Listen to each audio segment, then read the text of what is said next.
The storm had passed hours ago, but the land still trembled under its memory. Clouds hung low, heavy with leftover thunder, and the wind whispered through the cottonwoods like a restless ghost. The Cimarron River had risen beyond its banks, spreading across the low meadows in a silver shifting flood. It was the kind of evening when the world felt caught between peace and ruin, too quiet, too wet, too still. Elijah Kane rode along the ridge, his long coat dark with rain, hat pulled low to shield his eyes. He'd been riding since dawn, heading nowhere in particular, just chasing the horizon as he always did. He was a man made of dust and silence, a wanderer with a heart that had forgotten how to rest. His horse, a lean chestnut named Boone, snorted against the damp air, tired but steady. The only sounds were the soft clink of saddle gear and the distant hiss of the swollen river below. Then he heard it, faint at first, but sharp enough to cut through the roar of the wind. A cry, a woman's voice. It came again, desperate, carried on the river's breath. Elijah pulled the reins hard, his pulse jumping. He scanned the valley and saw movement, something pale struggling against the current near a broken wagon. The scene jolted him upright, a team of horses half submerged. One wheel spinning uselessly, and clinging to the wreck was a woman in a torn calico dress, her bonnet gone, her hand slipping from the slick wood. "Hold on," Elijah shouted, his voice lost in the roar. He dug his heels into Boone's sides and galloped down the slope, mud spraying beneath the hooves. When he reached the riverbank, he didn't hesitate. He threw off his hat, his gun belt, and waded straight into the current. The water hit him like a hammer, ice cold, violent, dragging at his legs, but he kept going, each step a battle. The woman screamed as the wagon shifted, the current pulling her under. Elijah dove. The world went black and roaring.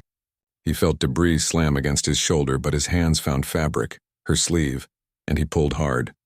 They broke the surface together, both gasping for air. "I've got you," he shouted, wrapping one arm around her waist. She coughed and clung to him, her breath shallow, her body trembling. The river fought them every step, dragging them downstream, but Elijah was stronger. He'd fought men and storms before. He wouldn't lose this fight. Inch by inch, he pushed toward the shore until his boots hit solid ground. He stumbled onto the bank, hauling her out of the water and collapsing beside her in the mud. For a long moment, neither of them moved. The world was still except for their ragged breathing and the hiss of the river beside them. Elijah rolled onto his knees, chest heaving, and looked down at her. Her hair, dark chestnut, long and wild, clung to her face. Her lips were blue, her eyes unfocused. He pulled off his soaked coat and wrapped it around her trembling shoulders. "Ma'am, can you hear me?" he asked softly. Her eyelids fluttered. My horse." "The wagon. Gone," he said gently. "But you're alive. That's what matters." She looked at him then, really looked. Her gaze met his, full of confusion, gratitude, and disbelief. "Who are you?" she whispered. "Elijah Kane. Just a drifter passing through." Her lips quivered as she tried to sit up. He steadied her with a hand against her back.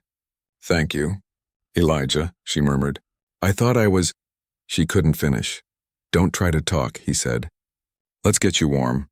He lifted her, light as a shadow, and carried her toward his horse. She was soaked, cold as stone, but she didn't resist. Her head fell against his chest, and he could feel her heart fluttering beneath the fabric of his coat. Boone stood waiting, patient and steady, as Elijah helped her into the saddle. He climbed up behind her, his arm firm around her waist, guiding the reins as they rode away from the river's edge. The rain had stopped completely now. The last light of day painted the horizon gold, glinting off the puddles and wet grass.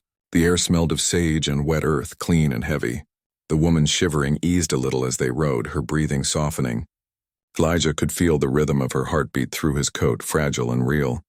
After a while, she whispered, "My home. It's west.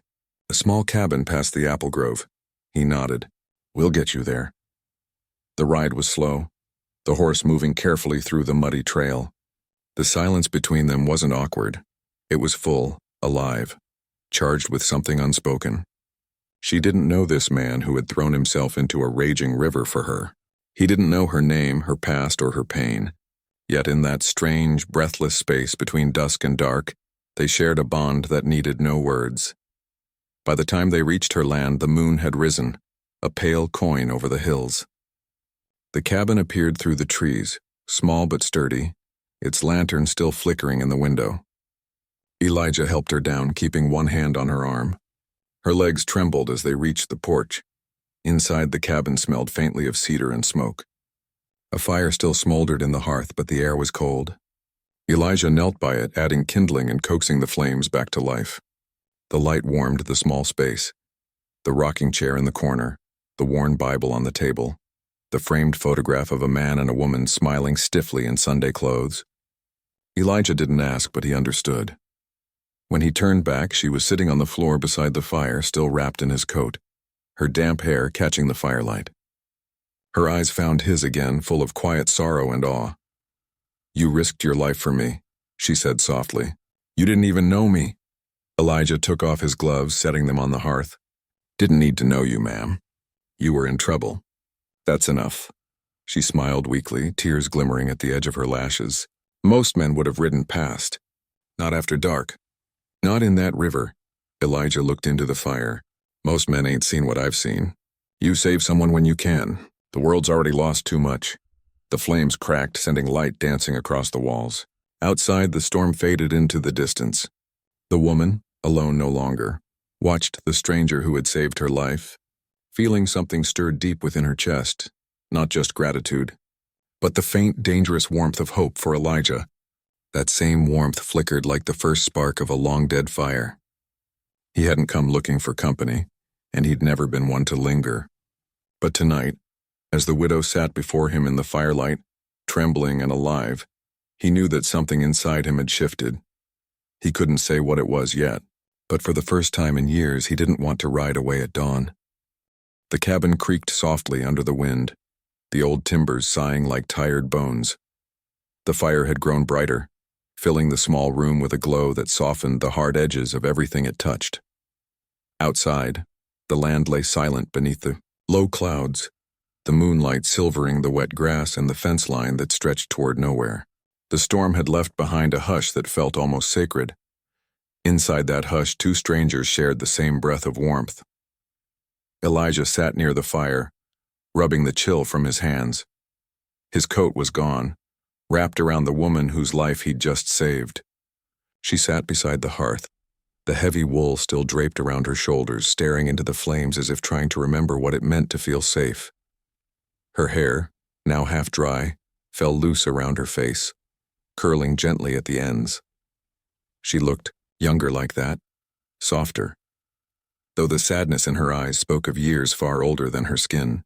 "You should get out of those wet clothes," Elijah said finally, his voice quiet, almost apologetic. "You'll take fever if you stay in 'em." She blinked, startled by the sound of his voice after such long silence. I will. Once I can feel my legs again." He nodded. "I'll step outside, give you a moment." Before he could rise, she stopped him with a small gesture. "Please," she said, her voice trembling like a candle flame. "Don't go yet. The quiet feels too big when I'm alone." Elijah hesitated. He understood that kind of quiet, the kind that crawled under your skin and whispered the names of the dead. He sat back down slowly. "All right, I'll stay." The fire popped, sending a shower of sparks up the chimney. The woman drew the coat tighter and looked at him with the shy gratitude of someone who hadn't spoken to another soul in months. "My name's Clara," she said softly. "Clara Mercer. My husband, Samuel. He was the one who built this place." Elijah nodded once, respectful. "You said he passed?" She lowered her gaze. "Last winter. Fever took him in 3 days. One moment he was chopping wood, the next he couldn't stand. I buried him up by the apple trees when the ground thawed." He watched her hands as she spoke, the way they clenched and unclenched in her lap. "That's a hard thing to carry alone." "It is," she whispered. "I tried to keep the ranch running. Samuel had plans, livestock, fences, maybe a barn before next winter. I couldn't just leave it all to rot." She smiled faintly, but it didn't reach her eyes. "Guess I'm not as strong as I thought. The river nearly proved it." Elijah shook his head. "You were strong enough to fight. Most wouldn't have held on as long as you did." For a moment their eyes met again, his steady and quiet. hers glassy with emotion. Clara looked away quickly, pretending to warm her hands. "You speak like a man who's seen too many winters," she said softly. "I've seen enough," Elijah replied, a ghost of a smile on his lips. "Enough to know folks aren't made to face 'em alone." Something shifted in the room after that, something gentle, invisible. The space between them seemed to draw tighter, filled with the sound of crackling wood and the slow rhythm of breathing. Clara reached for the kettle hanging near the fire, poured 2 cups of weak tea and handed him one. Her fingers brushed his, barely a touch, but enough to send a spark through the air. "It's not much," she said, embarrassed. "Just dried mint and a little honey. Samuel used to say it kept the chill away." He took a sip, the warmth sliding down his throat. "It's good," he said honestly. "Reminds me of something I'd forgotten." "What's that?" He looked into the cup for a long moment. "Home." Clara's breath caught. That single word, home, hung between them like a fragile truth neither dared to reach for. After a while, Elijah stood and checked the door latch, then the small window, his instincts restless. The habit of a man who'd spent too long sleeping under open skies. When he turned back, Clara was smiling faintly. "You don't have to stand guard," she said. "There's nothing out there but coyotes." "Coyotes still bite," he said with a shrug, and she laughed softly, the sound small but beautiful, like the first note of music in a silent church. It had been months since she'd laughed. The sound startled her as much as it did him. Elijah settled back near the fire, his hat shadowing his face. He didn't speak for a long time. The warmth of the room began to soak into his bones, and, for the first time in years, he felt something like peace creeping in, slow and uncertain. Clara studied him quietly, her heart stirring with questions she couldn't ask. Who was this man who rode alone through storms, who risked his life for a stranger, who spoke so gently in a voice that had known loss? His eyes, clear, gray, and guarded, seemed to hold a lifetime of wandering. "You don't strike me as the kind who stays in one place long," she said at last. He gave a half smile. "You'd be right. There's a lot of land out there, and not much tying me down." "Then why stop for me?" she asked, her tone softer than before. Elijah looked into the fire. The flames reflected in his eyes, turning them almost golden. "Because sometimes," he said slowly, "a man gets tired of watching the world drown and doing nothing." The words hung heavy between them. Clara swallowed hard, her throat tight with something she couldn't name. She wanted to thank him again, but gratitude felt too small for what he'd given her. The simple fact of being alive, of not dying alone in that cruel, cold river. Outside, a coyote howled in the distance, its voice long and mournful. Elijah stood, crossed to the window, and peered out. The land glimmered under the moonlight, endless and quiet. When he turned back, he saw Clara's eyes heavy with exhaustion, her shoulders slumping under the weight of everything she'd been holding in. "You need rest," he said gently. "I'll keep the fire going." She hesitated, then nodded. "There's a blanket on the chair if you'd like to stay near the hearth. It's not much, but—" He stopped her with a quiet smile. "Ma'am, after the places I've slept, this might as well be a palace." Her lips curved at that, just barely, but enough to soften her whole face. She turned toward her small bedroom, but before disappearing through the doorway, she paused. The firelight touched her hair, setting it aglow. "Elijah?" she said softly. "Yes, ma'am. Thank you, for the river and for staying." He tipped his hat slightly. Wouldn't have it any other way. When she was gone, Elijah sat alone by the fire, staring into the flames as the night deepened around him. Somewhere beyond the window, the river kept whispering in the dark, but its voice no longer sounded so cruel. The cabin smelled of smoke and rain and faint lilac.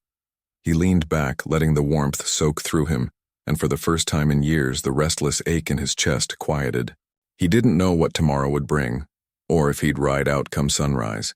But as he listened to the soft breathing from the next room, he found himself hoping, just a little, that morning wouldn't come too fast. Morning came quietly, with a thin mist curling over the meadows and the faint scent of damp earth rising through the open window. Elijah woke before the first light touched the hills.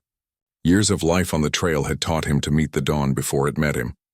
He stretched, bones creaking softly, and stoked the fire back to life. The cabin was still and peaceful, the kind of silence that belonged to places far from the noise of men.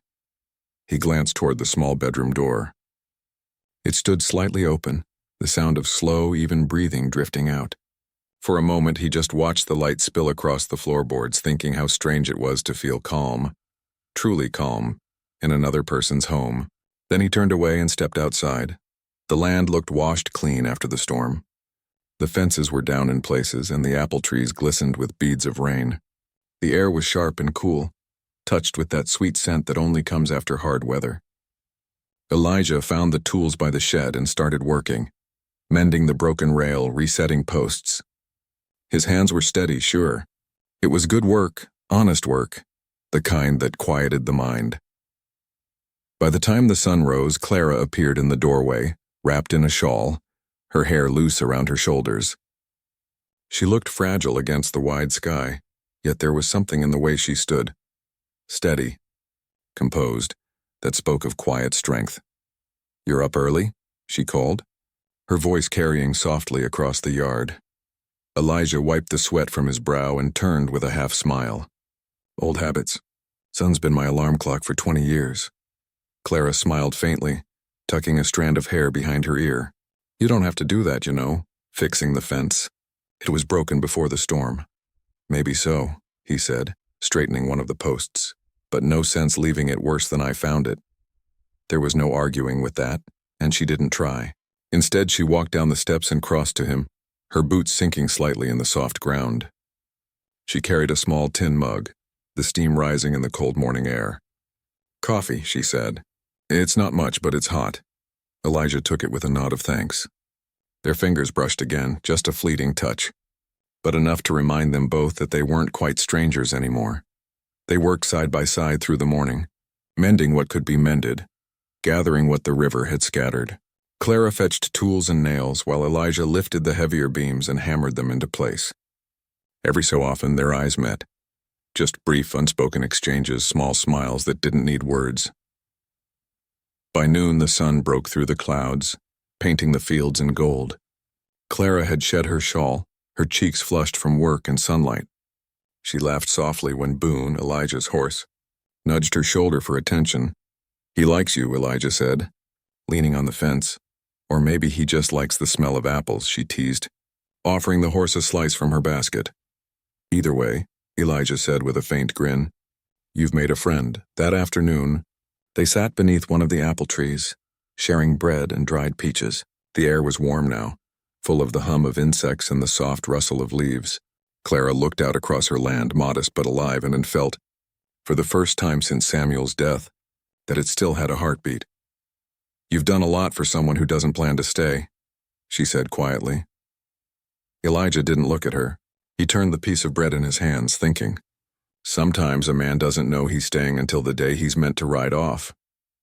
She studied him for a moment, her heart tightening in that small, tender way that sneaks up on a person.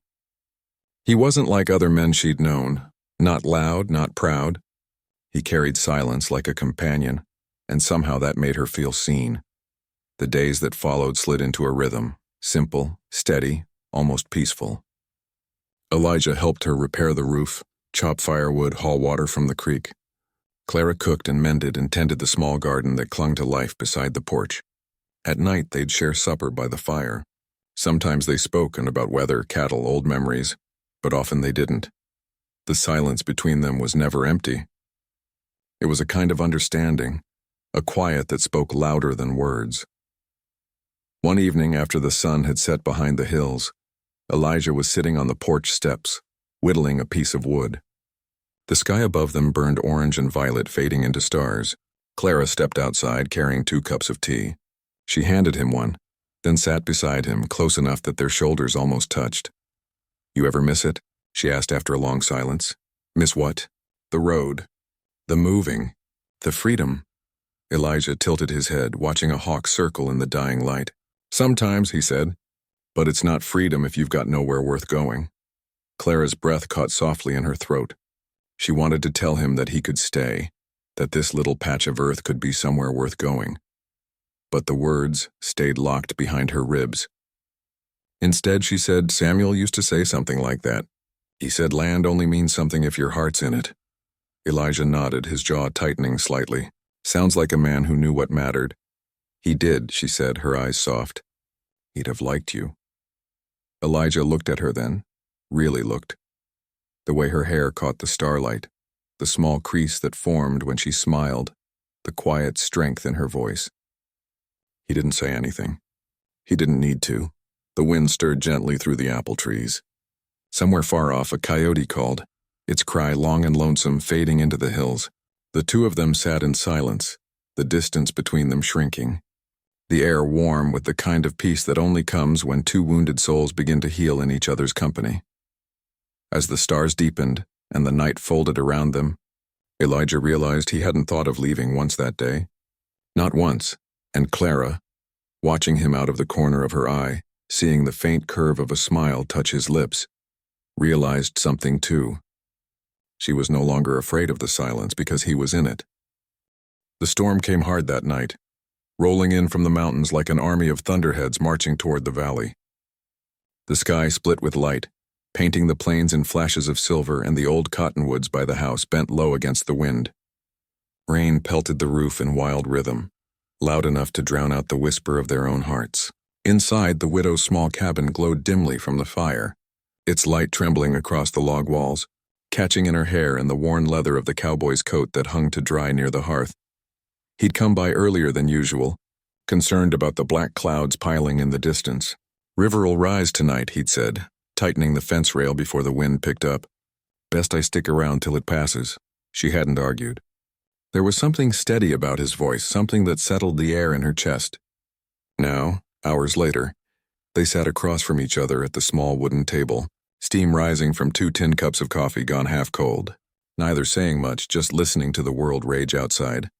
A log cracked in the fire. She flinched, then smiled at herself for doing so. Storms never did scare me till after James passed, she murmured, eyes tracing the lines in her cup.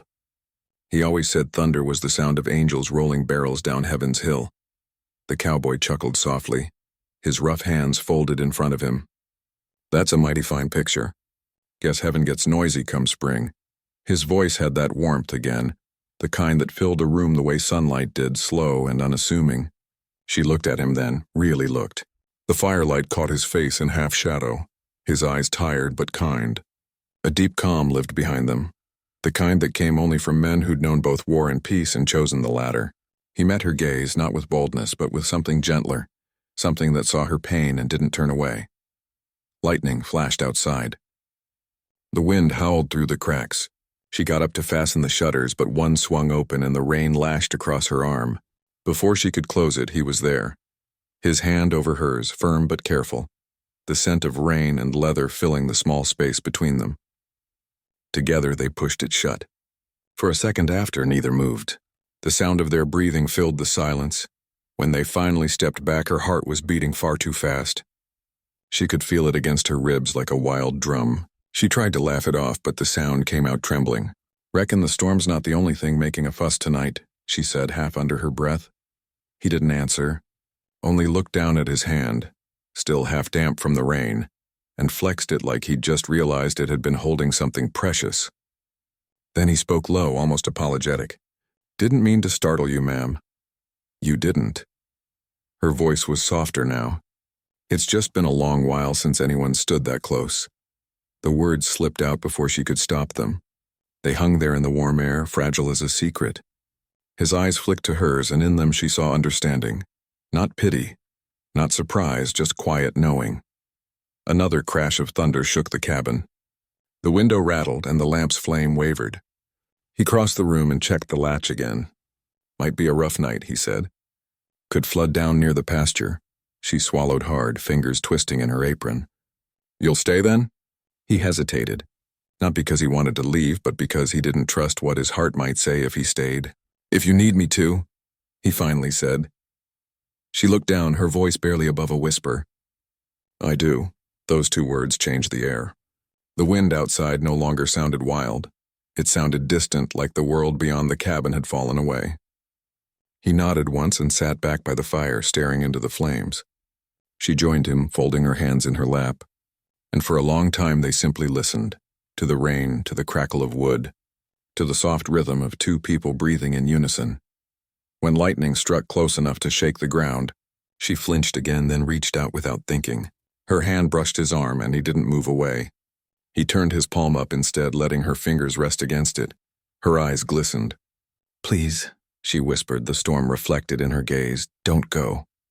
He didn't promise her forever, not yet. But he gave her something truer.